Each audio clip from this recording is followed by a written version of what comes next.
This is Jennie Lindberg I'm Lauren Tang, and you're listening to the Earn and Invest podcast.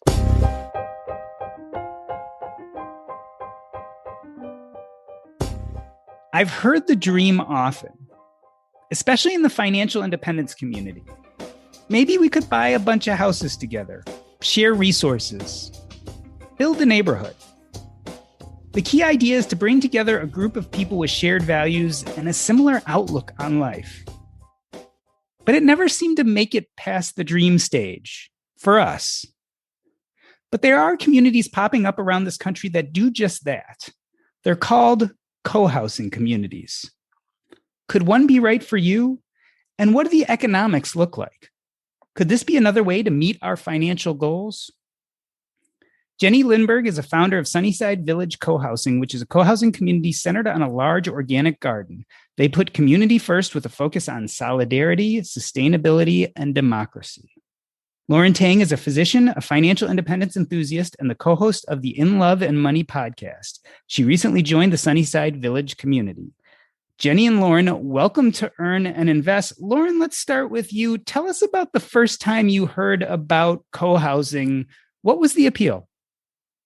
I feel like the first time I heard about co-housing was probably the first time I heard about financial independence to begin with.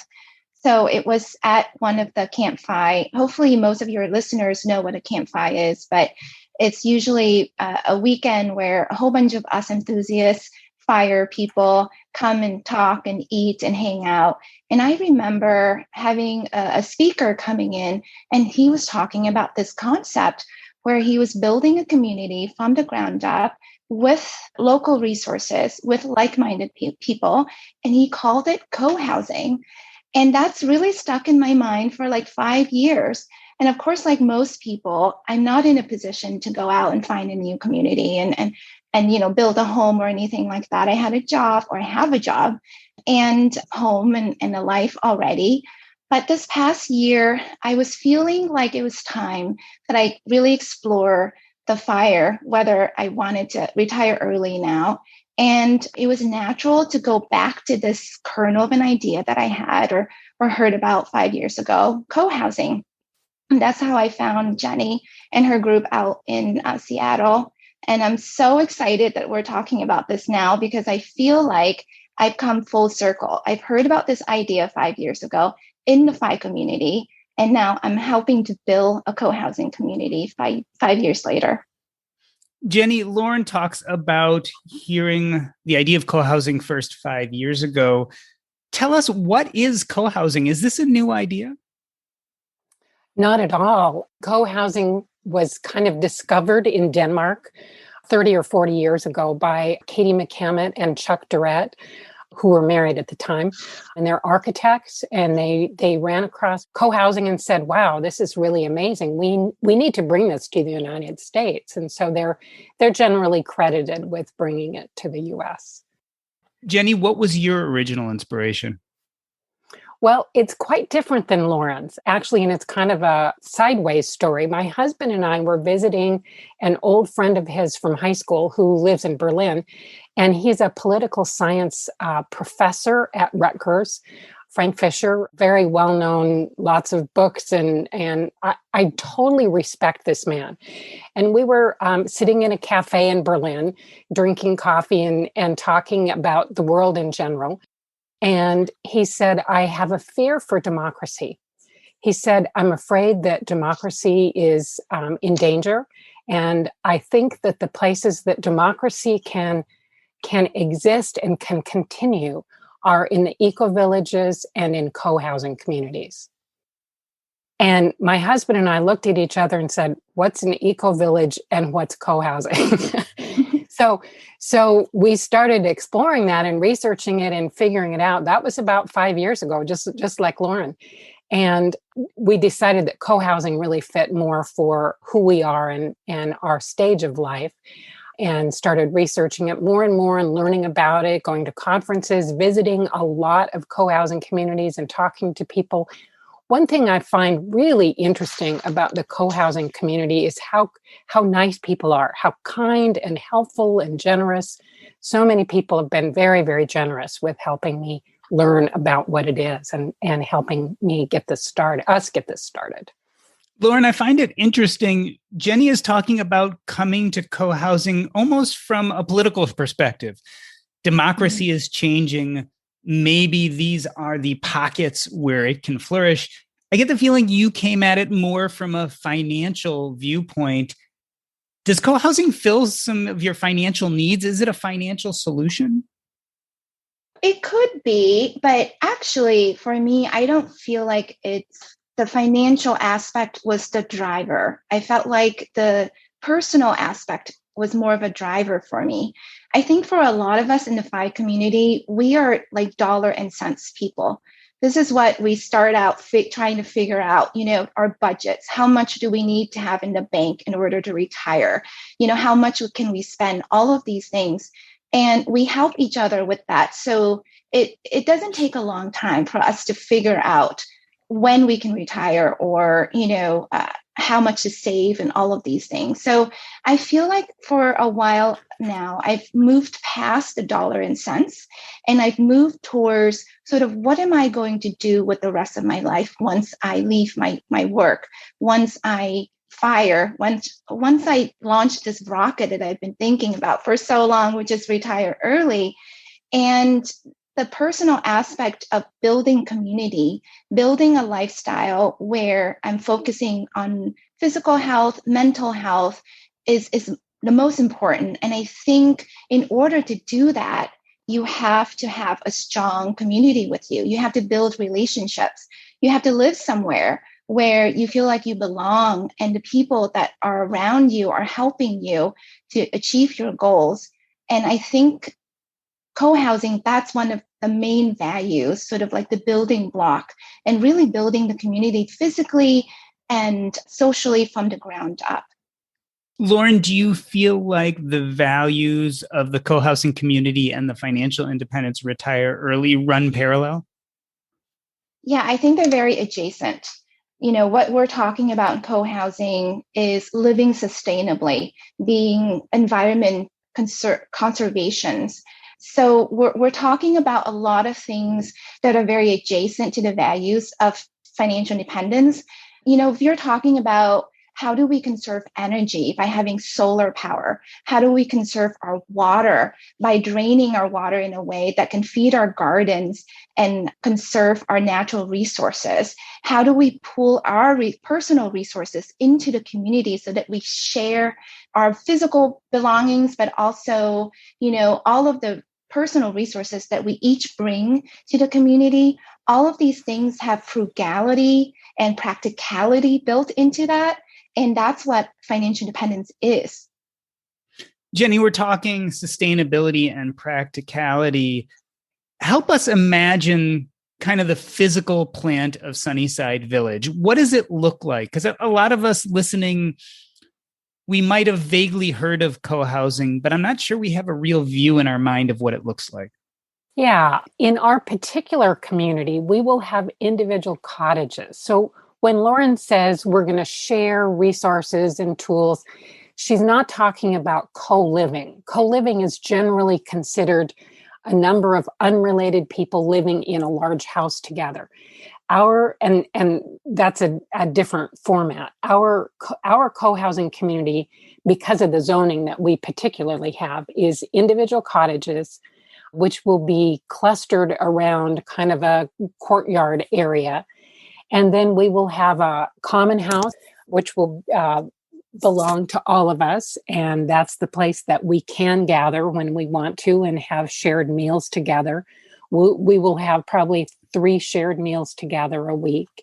And we hope to have a lot of the food that we produce in our organic garden at the dinners that we share together.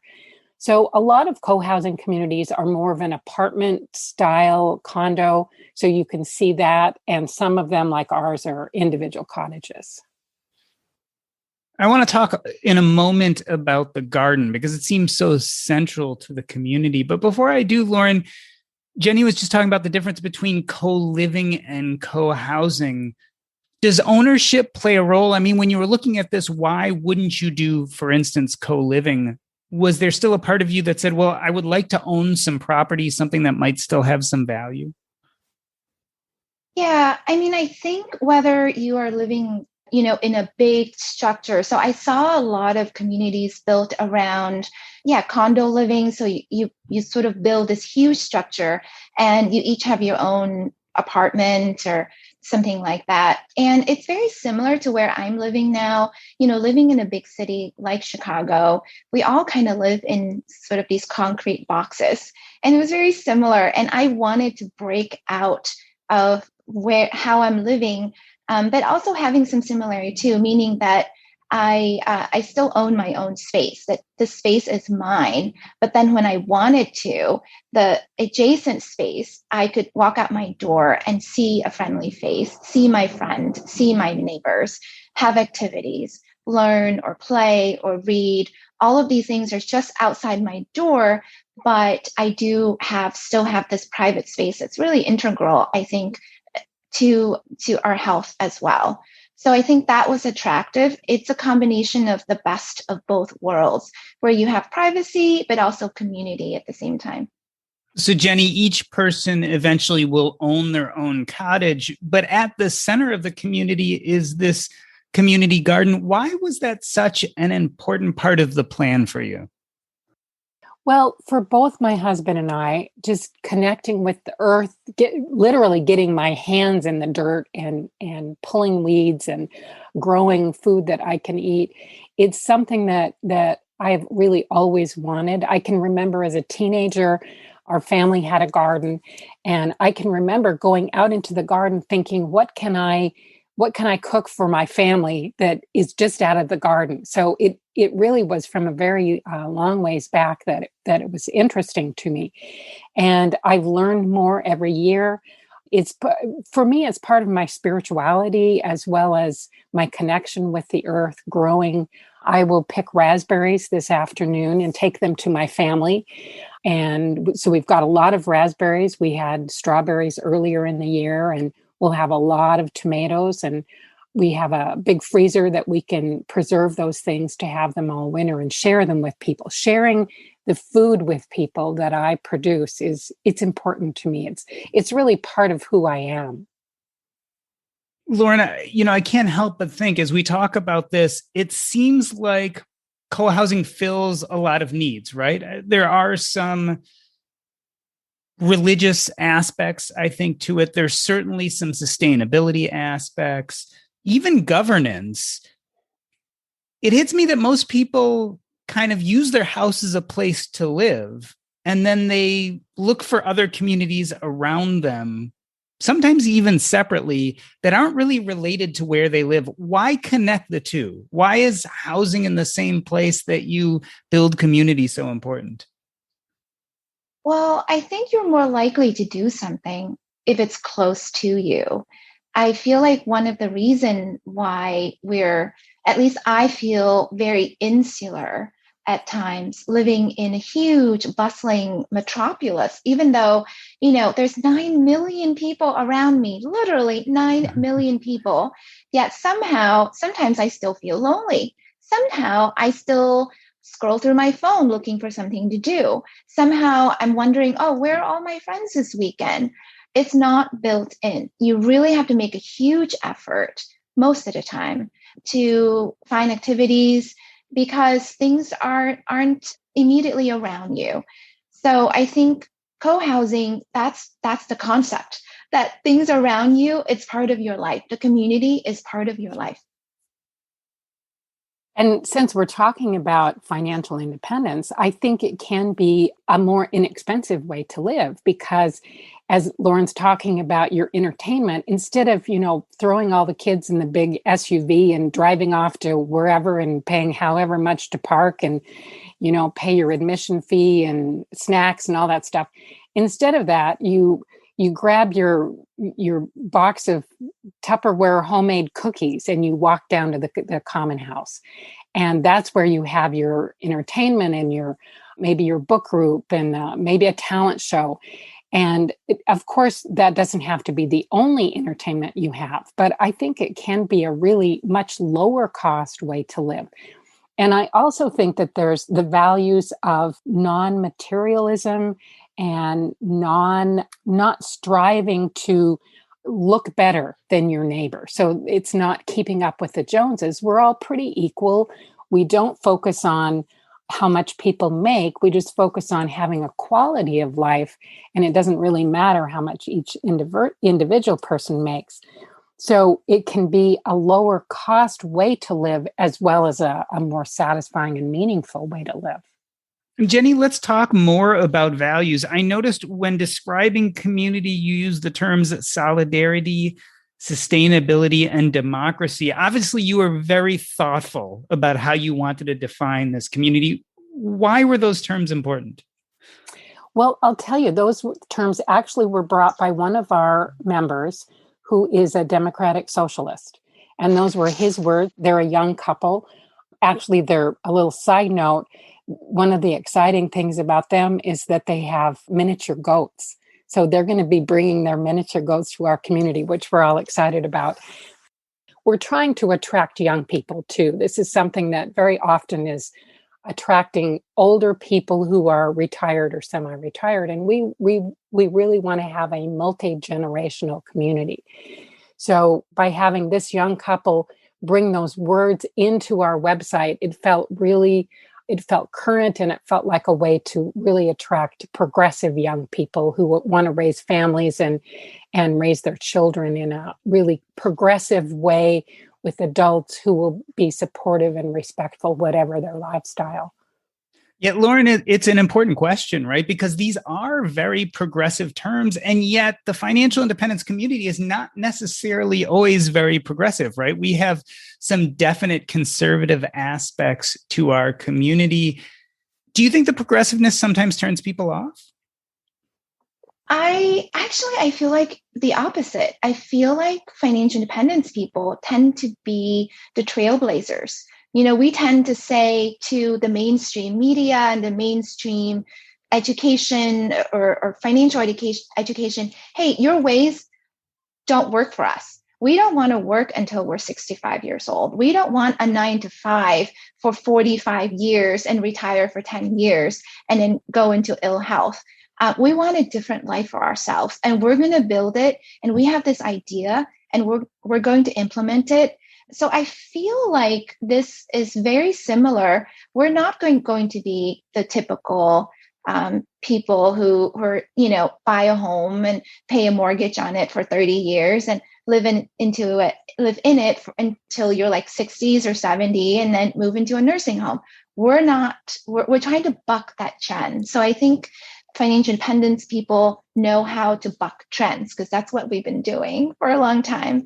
And to build on what Jennie has been talking about sharing, it's really interesting. We think about sharing as sharing like physical things, like physical possessions, like, oh, I can go down the street and ask Dean if he has a hammer I can borrow because I need to put this picture up or something like that. I'll probably do that. But we actually talk a lot more about sharing things like knowledge, like skill, like wisdom, like all of these things are intangible and not just about the physicality of things.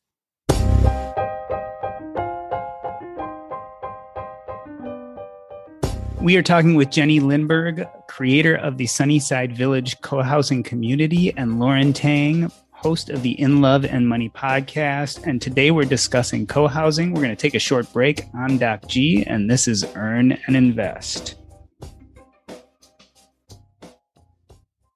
On this episode, we'd like to give a shout out to Unify Money. The big banks spend billions of dollars on advertising each year and create special acquisition incentives and promotions to attract new customers. And you know why? Because they have to. Because they offer very poor value for customers' deposits. The separate accounts and functions make it purposefully complex to manage money. All these expenses, advertising, branch costs, etc., have to be paid for. Unfortunately, it's the customers that foot the bill through low interest rates and high fees. A typical bank retains over 90% of what they make from people's money. Unify Money aims to give 90% of the money back to users. It has been created to provide people with a better way to manage their money. Unify Money offers a single solution that includes everything you need for everyday money management, including saving, spending, and investing. Unify Money has optimized your personal financial management to make it effortless, maximizing passive income via interest and cash back and creating long-term financial assets through investment automatically and by default. Unify Money makes your money work for you, not the bank. If you want to learn more, check it out. Go to earnandinvest.com/unify. Again, that's earnandinvest.com/UNIFI and check them out. Let me reintroduce you. We are talking to Jennie Lindberg of the Sunnyside Village Community Cohousing and Lauren Tang, financial independence enthusiast. And we are talking about co-housing today. Jennie, let's talk about the physical location of the co-housing community. In my mind, I have to admit, I naturally think of a rural setting when I'm considering something like co-housing, which is not necessarily correct. Tell me the importance of where you decided to have this community. We looked at property in a number of different areas, and it's a real balance between getting out. Probably everybody is aware that Seattle housing prices have just skyrocketed, and it's very difficult for people to afford to be able to live in the Seattle area. And so, of course, the farther out you go, the more rural it is and the cheaper it is. So it was a real balance between how far out can we go and still have young people who can commute into the city.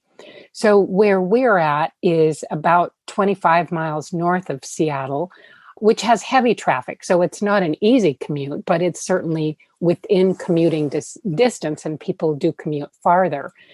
The area that we found this interesting, unique piece of 4.75 acres.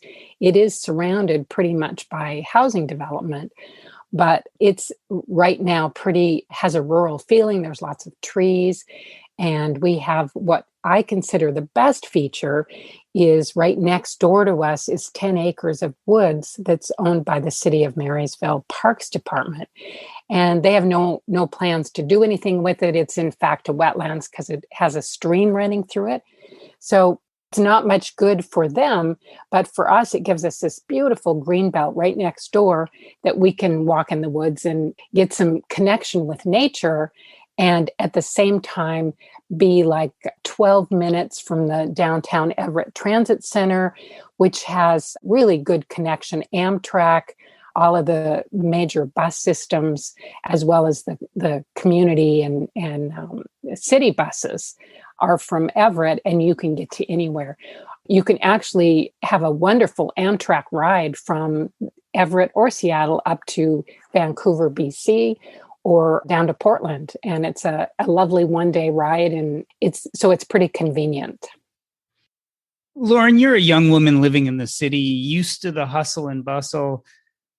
How do you think our generation will feel about a little more of a rural setting? Do you think it'll hold people back? I think there was a bit of a shift. I felt that shift before the pandemic. People wanted like a slower pace of life, or at least wanted to have the option for part of their life, part of their non-working life, to be slower, to be closer to the earth, to be closer to nature.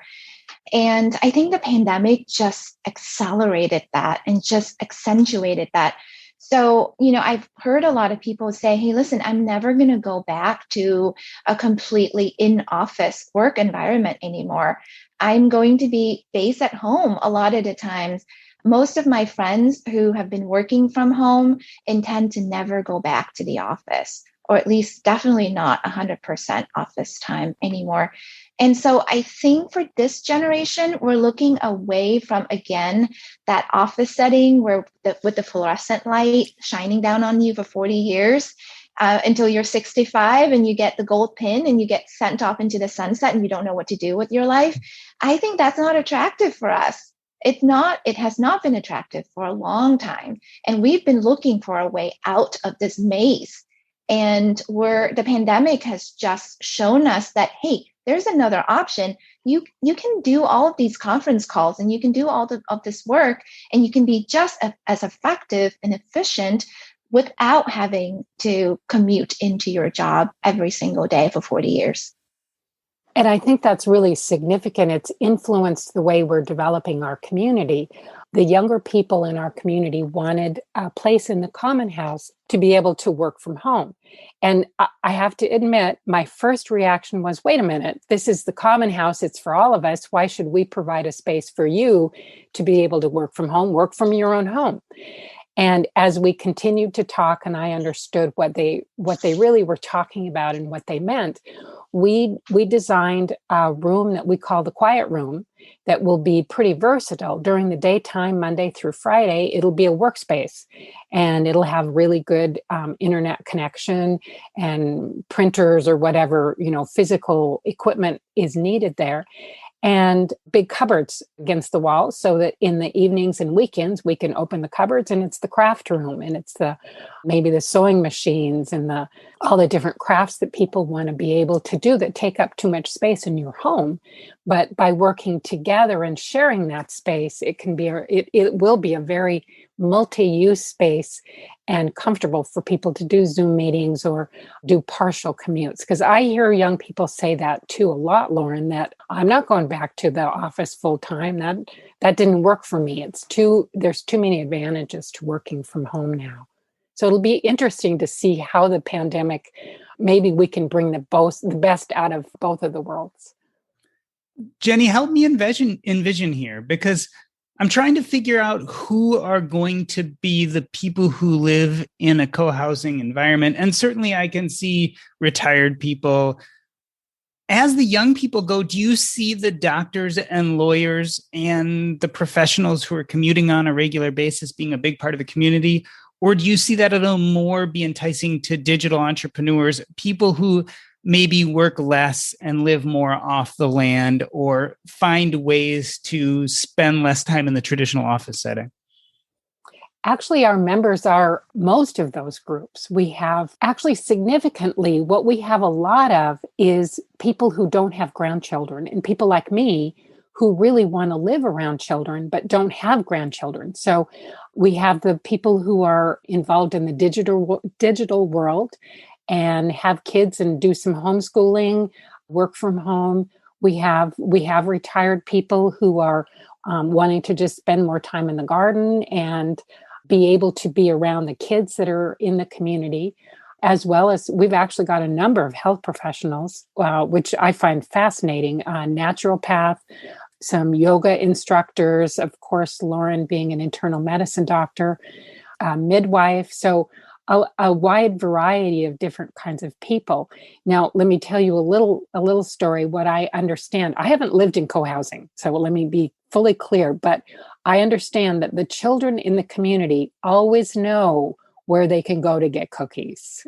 I believe that. Yeah, it's important to point out that you are in the planning stage right now. So you have members, people have committed, but boots are not on the ground at this moment. That's correct. We're in the design process. It's very exciting. It's a ton of work. It's very exciting to be able to envision the community that we want to be able to live in. And our architect, Grace Kim, who lives in co-housing, Capitol Hill Co-housing in Seattle, does a wonderful job of helping us design our community and be able to talk through what it is that we want to do. And her team will design the community in a way for us to be able to do the things that we want to do. Now, they tell me, I don't know if this is true, but they tell me that most architects, once they work with one co-housing community, aren't too excited about working with another one because we talk about a lot of things. There's a lot of decisions, there's a lot of meetings, and a lot of prioritizing, and that takes a lot more time. So we really appreciate that Grace Kim and her team are guiding us through that. And they're helping us create a community that is designed in a way for connection. For example, we have shared parking. So you will drive into the community, you'll park your car, and you will walk through the community on paved paths, the pedestrian streets. So you'll be able to take your grocery cart or your bicycle, your stroller, your wheelchair, and you'll be able to get around the whole community. And by designing it that way, we see each other, have connection. The kind of place that Lauren lives is designed, and traditional suburban neighborhoods, they're designed for privacy, which a lot of people like. And that's fine if that's what you want. But the design of co-housing is designed for you to see people and connect with people and have a reason to go to the common house and sit and have a cup of coffee with somebody. Lauren, she mentioned where you live currently. You live in the city, literally a short walk to work. Tell me what working for you will look like once you're living in a co-housing community. Will you still be doctoring? And if so, in what manner? Oh, that's the $6 million question, at least for me personally. I don't know. I feel like I'm in that transition period. And this transition period, I think for people in the FIRE community, for early retirees or people who are looking to retire early, I've seen various examples. Some of us have been able to just flip that switch like it's a light switch or something and say, I'm done. I'm 35 years old and I'm going to retire early because I know my numbers and I'm ready and financially I'm all set. And they never went back to work again. And then I've seen people like myself who've reduced my hours, switch my work focus a little bit, get better quality of life, and transition slowly over a number of years to eventually full retirement. So I don't know. I think that eventually I will be doing a significant amount of work from home. I do that already because a lot of the things that I do is around medical education and medical administration, which now, because of the pandemic, it's more acceptable to have these meetings online. And so my students don't blink an eye anymore when they're seeing me more on screen than in person. And that's a change. And can I teach as effectively? Yes. In some cases, I can teach as effectively online, but maybe not all. So I'll have to find that balance. And I think that's exciting too. Co-housing and the community that we're building is allowing me to open like several more doors in my brain about what's possible for me. What is this mix of work and life that I can create, bit at a time to be a perfect set for me. Yeah. And I'm picturing kind of, this little house on the prairie where you had the community doctor. Have you ever considered the fact that you could be the co-housing community doctor? I think that might be the plan. I'm kidding, Jenny. Actually, there's one community in Alaska. I don't know if you've heard about them, but basically the entire population fit into one condo building, and they have everything. They have the doctor, they have the orthopedist, they have the dentist, they have the teachers. Everybody is in this one building, and everyone lives there and work there. I think it's fascinating. The people there say that they love their community. And yeah, there's a doctor that has 600 patients and that's all he has. That sounds like a dream, because for me, the best thing to see is a returning patient or somebody that I actually know. Traditional doctors spend years, decades knowing their patients. And that traditional model, I feel like, is kind of going out of practice in a way. It's hard to find a doctor that says, I've been practicing for 40 years and I've seen Mr. Smith for 30 of those years and I know all of his life stages. I mean, that's the dream. And so I don't think that that's the case, that I'm going to be the doctor for the community, because again, our health system isn't built that way. There isn't like one doctor and they see everybody. But I can be a resource. That is a skill set that I have that I can contribute. Just like my friend down the street might know how to make soap, and I would love to learn how to make soap, and she's going to teach me that. So maybe I can teach somebody first aid, or I can, they can come to me if they have an ailment and get some preliminary thoughts about what's going on. Jenny, when I listened to Lauren describe that condo complex in Alaska with the doctor and the dentist and the orthopedist, the first thing that comes to my mind is we, especially in the United States, have huge amounts of rules and regulations Tell me about the rules and regulations that govern co-housing. I imagine there's a little dance you have to do as you're setting up these communities to make sure you're following state rules. Certainly, we follow state rules, the zoning requirements, city regulations, and all of those. We also develop our own governance system because co-housing doesn't, this living cooperatively together doesn't just happen naturally. We actually are learning and developing as we go along.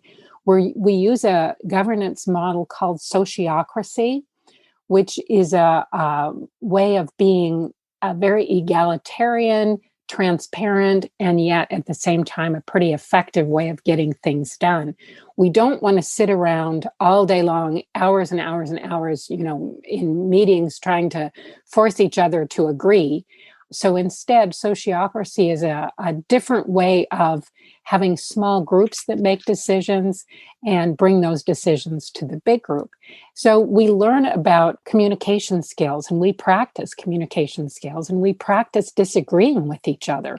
Actually, in our particular community, probably Lauren and I are really good examples of wanting to get along with everybody and not wanting to speak up. So people like Lauren and I have to learn how to say, wait a minute, it's scary for me to say it, but I disagree with that. And we learn how to respect each other and our disagreements and talk through them. And as a result, the community comes to a better idea with everybody giving input instead of there's no one person who says, this is how we're going to do it. This is the law of the land. Instead of that, we work together to come to a decision that works for everybody. Let's move from governance to economics. I'm going to come back to you, Jennie, in a moment. But first, Lauren, tell me about what it felt like to say, okay, I'm interested in this co-housing community. And then, of course, at some point, the conversation said, okay, what is it going to cost me? How did the economics of the situation appear to you? Did it feel onerous when you first got involved? No, I don't think so. I think the numbers are pretty straightforward. The community has a set of plans for, what it's going to cost for a one bedroom cottage versus a 2-bedroom or a 3-bedroom. So that's in a way kind of traditionally what you would see if you were to kind of think about buying a home anywhere in the world. You kind of look at the range of prices. Now, because we haven't actually priced out every single nail and every single piece of wood, we can't tell you to the dollar what it's going to cost, but we can give you an idea of approximately what your budget should be for a 1 or 2 or 3-bedroom cottage. So that felt very traditional and not onerous at all. But if you are going to come to co-housing, at least for me personally, what really kind of helped make the decision is the people. You're going to have to like the people that you decide to buy into this community with. You have to love them, actually. You have to feel like you belong. You have to feel like they're your friends, neighbors, people that you could spend the next however many years you decide to live there, living happily along with. So that's going to be the decision maker. And when you are considering joining a community like ours, the first aspect is we're not going to ask you to sign anything, and we're not going to ask you to make any decisions. We just ask you to come and watch us or participate in one of our meetings and just see how we operate and see how we talk to each other, how we communicate, how we make decisions.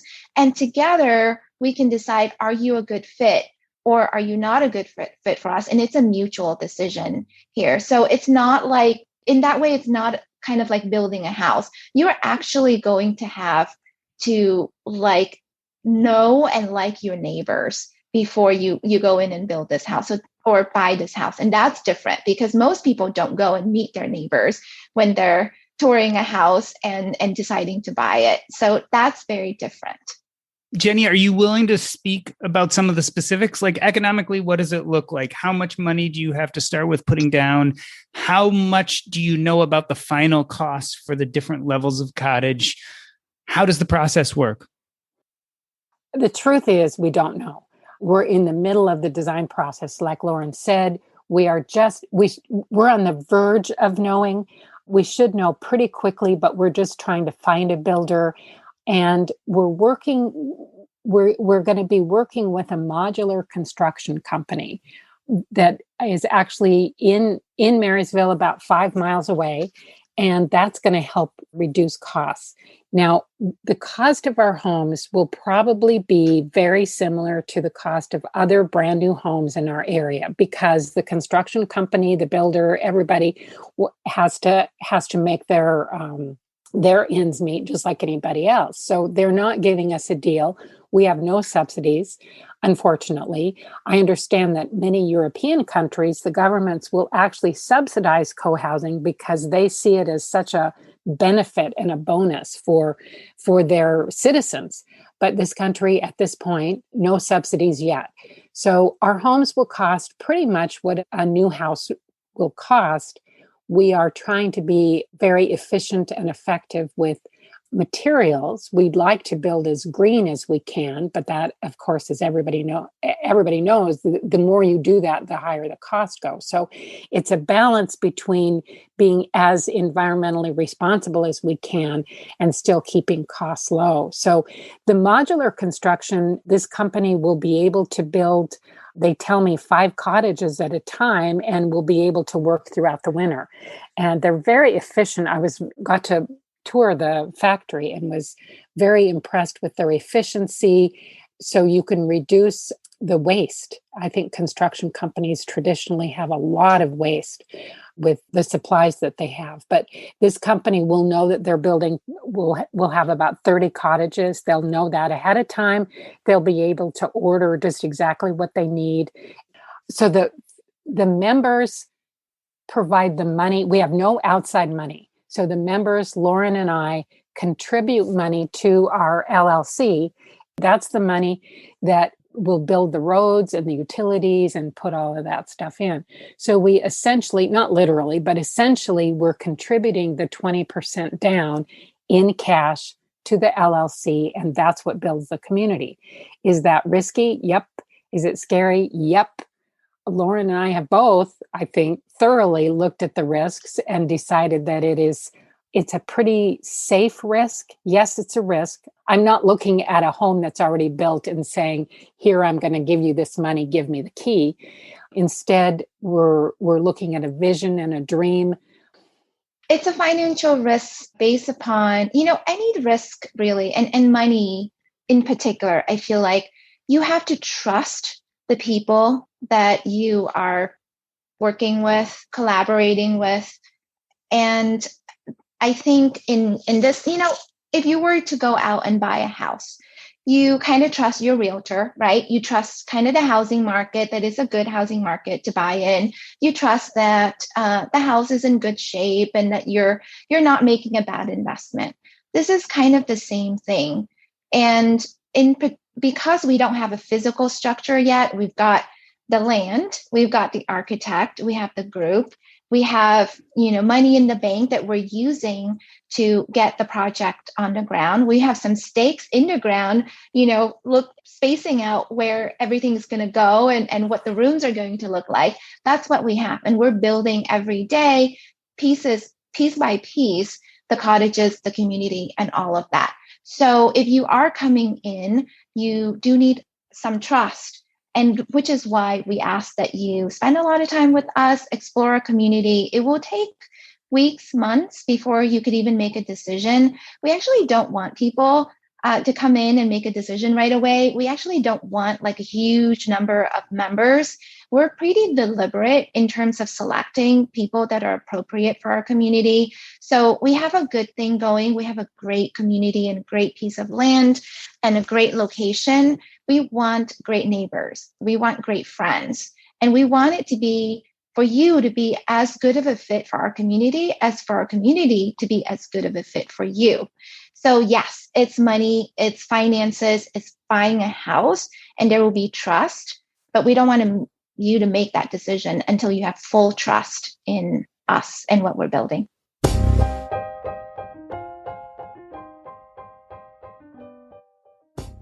We're talking to Jennie Lindberg, co-founder of the Sunnyside Village Cohousing community, as well as Lauren Tang, financial independence enthusiast, as well as a Sunnyside member. We're going to take a short break. I'm Doc G, and this is Earn and Invest. If you've been listening to this show and trying to figure out how do I increase my top line, one way is through real estate. And when I want to learn more about real estate, one of my favorite places to go is the Real Estate and Financial Independence podcast with Coach Carson. This podcast is all about how to use real estate as an asset class to get ahead towards financial independence. There are two types of episodes, one in which the coach himself gives you all the tips and tricks on how to make money in real estate. The other is where he has guests, proof of concept, real life examples of people out there like you and I making real estate work towards their financial independence plan. It is a wonderful podcast. I hope you check it out. Go to coachcarson.com. Again, that's coachcarson.com. Take a listen. You won't regret it.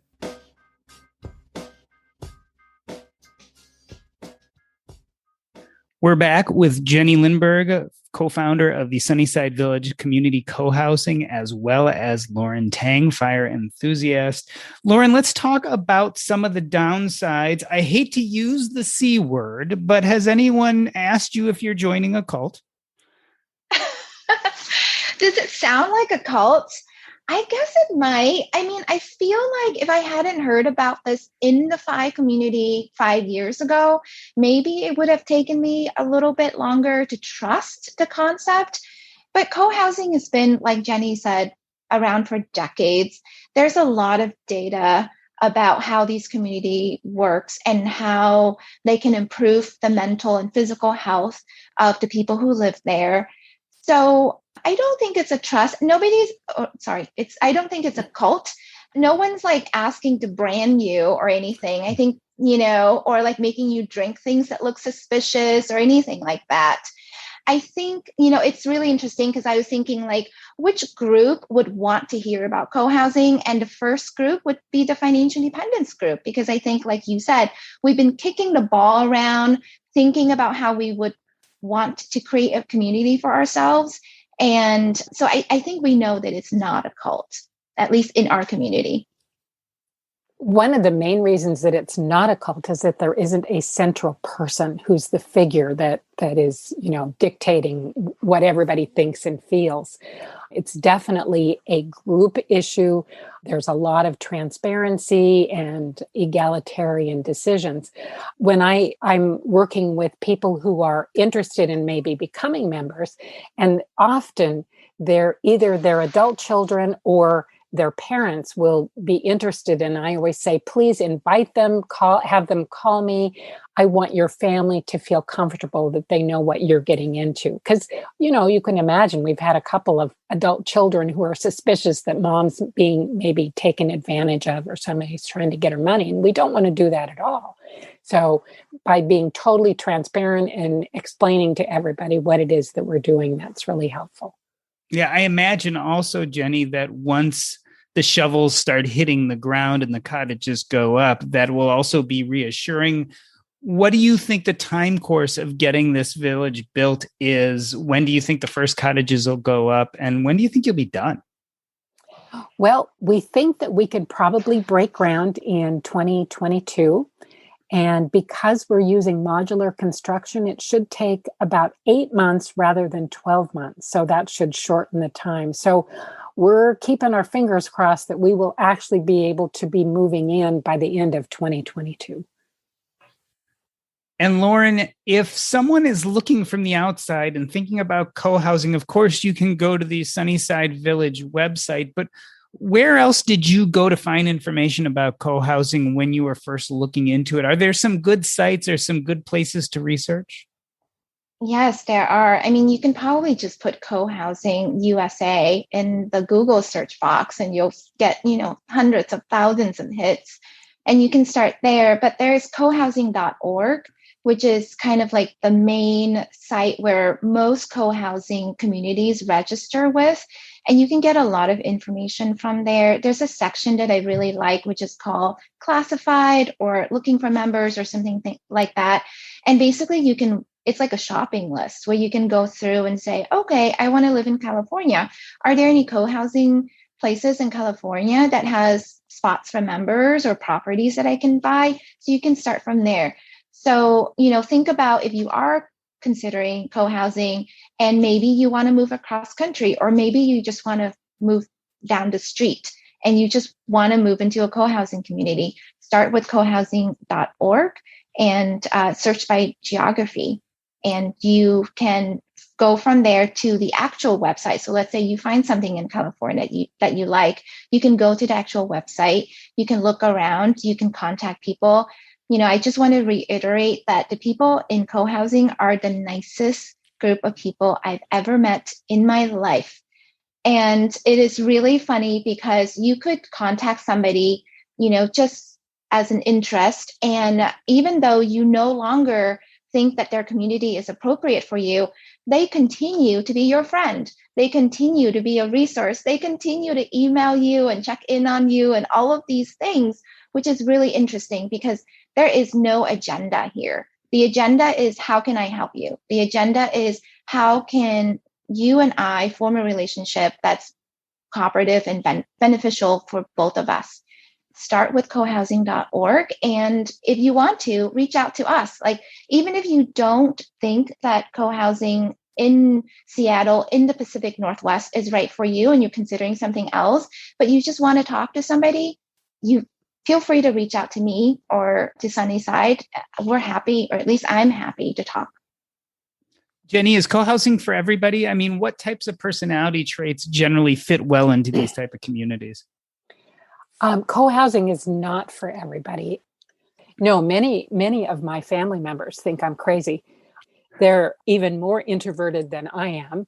And my sister said, "Do you mean that I would have to talk to people?" Yes, people who live in co-housing do like to talk to people. But it's also interesting that a high percentage of introverts actually find co-housing communities to be more comfortable because it's hard. I'm an introvert, and it's hard for us to reach out and make new friends. So co-housing is kind of a built-in community of friendships. So you would think that co-housing would be full of extroverts, but it's actually a higher percentage than the usual population of introverts.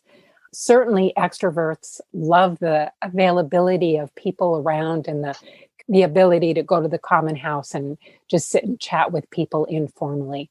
Families love co-housing because, as you know, it takes a village to raise a child.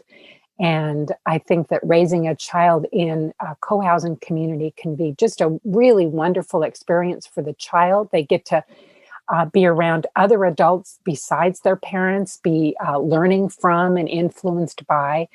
And it's a good safety backup, actually, for children. Certainly, you wouldn't want to depend on the community for regular daycare, unless there's some financial arrangements, of course. But if a child came home and there was an emergency and there wasn't a parent home, they're going to know their neighbors. They're going to know, mom and dad are going to know that it's safe for the kids to be able to find somebody else in the community that's helpful. It's a really good way for aging in place. That's what my husband and I are really looking at, is a community that we can live in, that neighbors will know who we are and care about whether or not we're up and around. And if they haven't seen us, they'll check on us.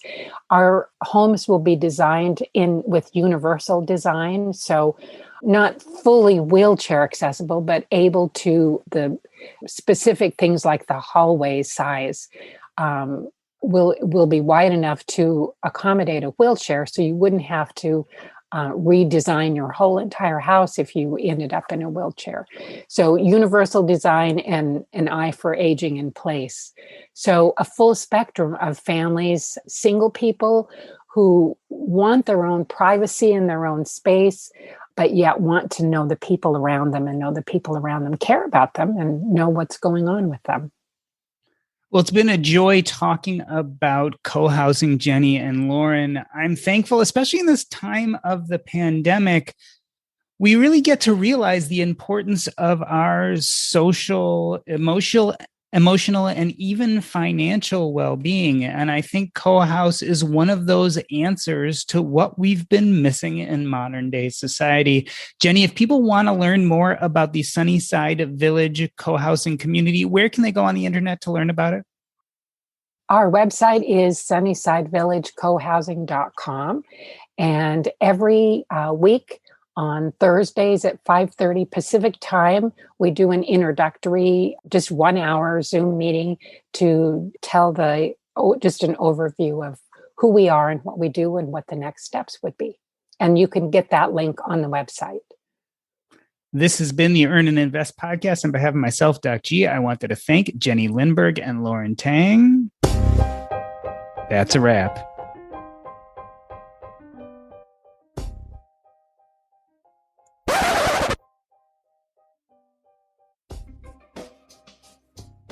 Cool. Was there anything you guys feel like we didn't get a chance to talk about that you thought was important?